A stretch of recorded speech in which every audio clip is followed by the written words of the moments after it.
Hi Leo, welcome. This is Tiffany. This is the Feminine Inquisition, and we are doing your reading for the eclipse, right? So I'm going to be using a board that I created. We're going to go over some possibilities of movement of energy from the eclipse. In the description box, you will see a link from my school community. We're going to go live this evening. If you want, go to the calendar when you arrive, and you'll be able to see that.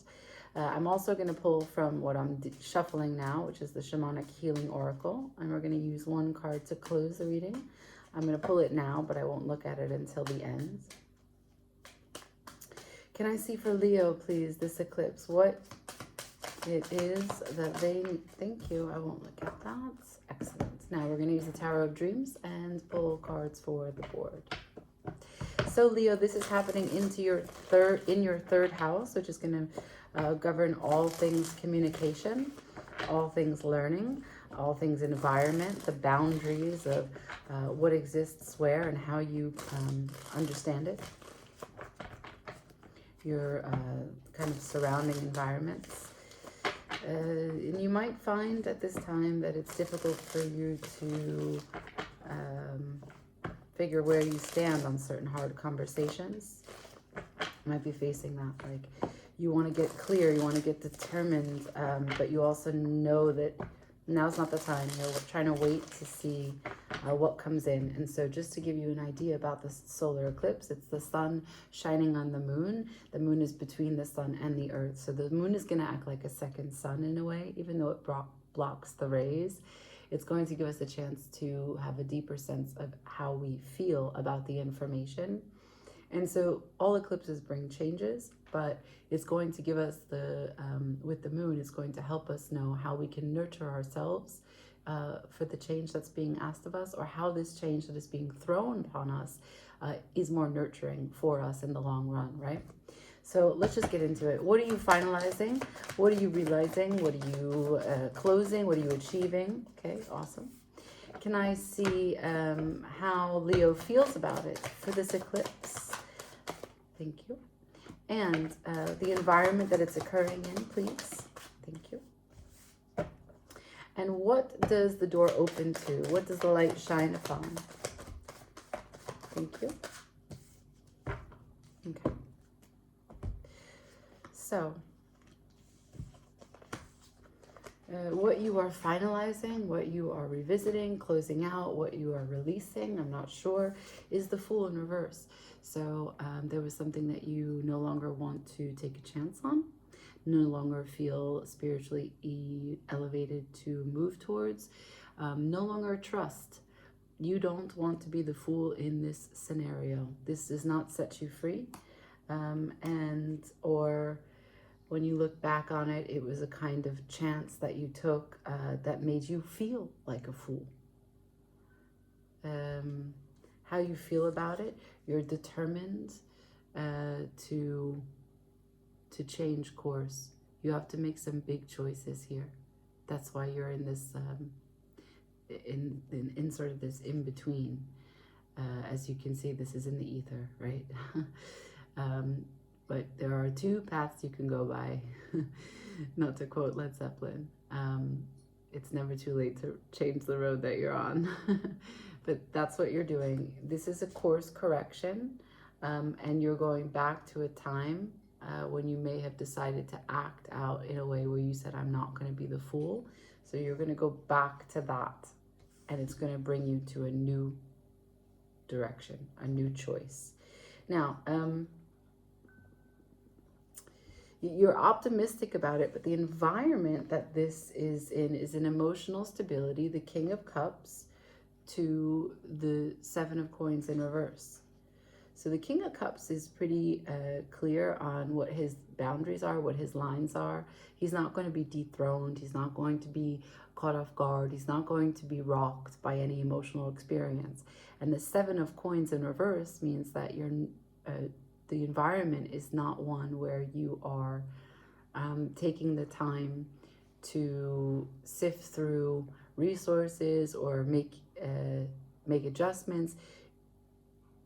You're just saying that in the environment, nothing is being assessed. I'm no longer. The environment is King of Cups. Like this is the most stable place I can be. There's a whole lot of love here. And I'm not second guessing that. I'm not pausing. I'm not delaying. Okay. What does this open the door to? The 9 of coins. This is Venus in Virgo. Will you have the confidence? Does this represent someone else in your life? And the reason why I say does it represent someone else is because I'm putting it back to the 7 of Cups. This whole situation is related to the 5 of Swords. And here we have the Tower. So the eclipse could have brought you to a recognition, a realization about how maybe the 5 of Swords, which is foolishness, made you make decisions, and you want to go back to that particular time and place and make a new choice, walk in a new path, one that is emotionally stable, full of love, that doesn't put things on delay, doesn't spend too much time in a pause, maybe a break from a connection where there was no confidence. But now the moon shows you that this was not a way to nurture the things that you love and the way that you feel loved. I don't know. Those are broad brushstrokes. Let's see what the Tower of Mystical Moments says. I'm going to ask for advice and to clarify, right? For clarifying advice. And I will get as many cards that come out for you. One more shuffle. For Leo, please, can you show me? Please clarify what we are talking about here for Leo, for this eclipse. Thank you. Thank you.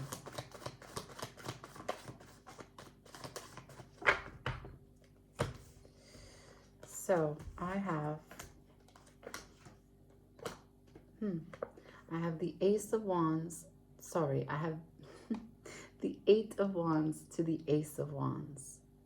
Interesting.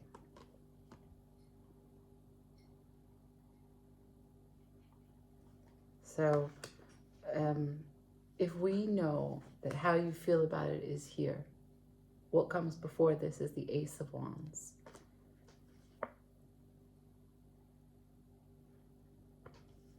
Eight of Wands is your powerful application of your will. Yeah, this is the ability to not only divinely commune, but also take great, powerful action on the things that you care about. And it has to do with building something, collaboration, putting things together, putting something to life, right? Because this isn't building a city or a building or a house. This is building a flower, brick by brick.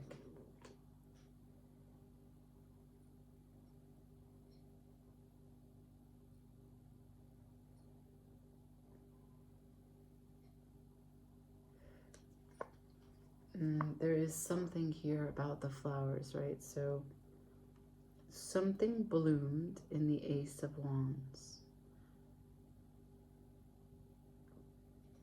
And your sensation is to go full forward, full speed. But you go from the 2 of Wands and you give me the 8 of Wands. This is really fast.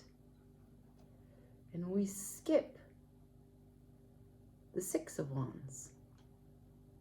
Right? Because 8 minus 2 is 6. And the 6 is Jupiter in your sign. The 6 of Wands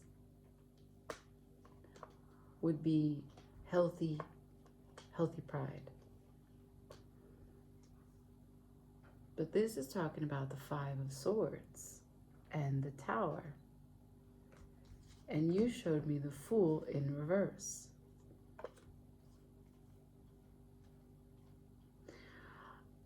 I think you're going back to a time when you put something on hold.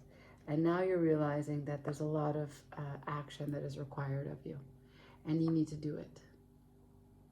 And I think it has to do with communication, because after the Page of Swords is the Ace, after the Page of Wands, looking at it closely, is the Ace of Swords.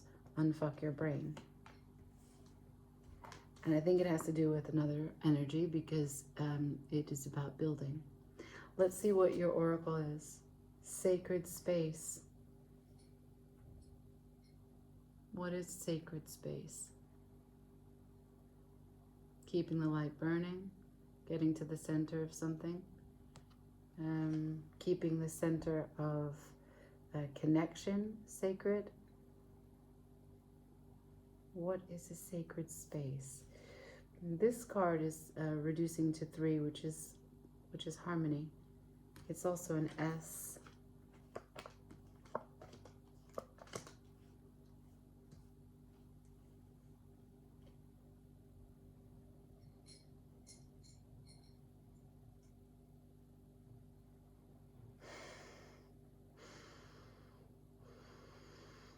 Yeah, so I think that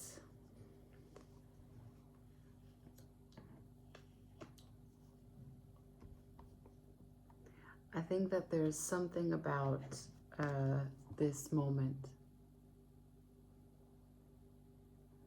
where you maybe felt like you had put something in a basket, right? What does it mean to put something in a basket? It means that you count it, that it's yours, that you come to rely on it. And this is a sensation that maybe you put something in a basket and felt like it wasn't safe. You know that expression, put too many eggs in one basket. If something happens to that basket, then all the eggs are gone.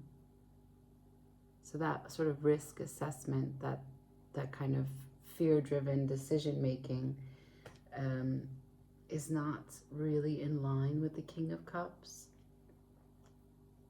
because he doesn't have to risk assess. He's never dethroned. He's never rocked by anything. He is of emotional maturity and stability.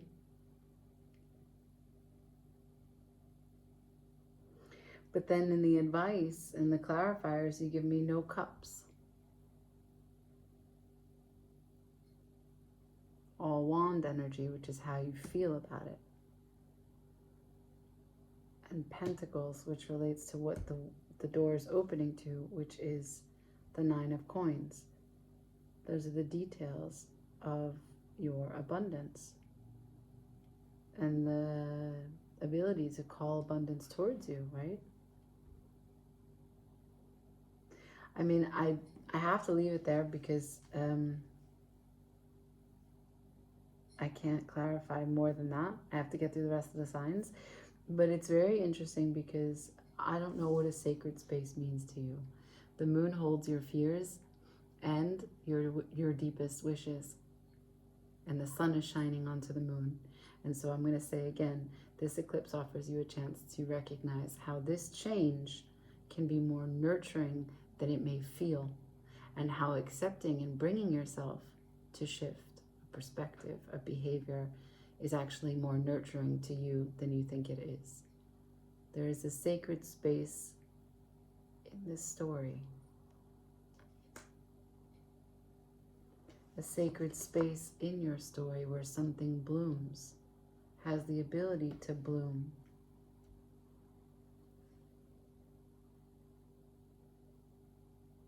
And maybe there was a lot of fast movement because this is Mercury in Sagittarius. And what we need to do is slow down and just build one brick at a time. I don't know. I leave it there. Like, share, comment, subscribe. Ciao.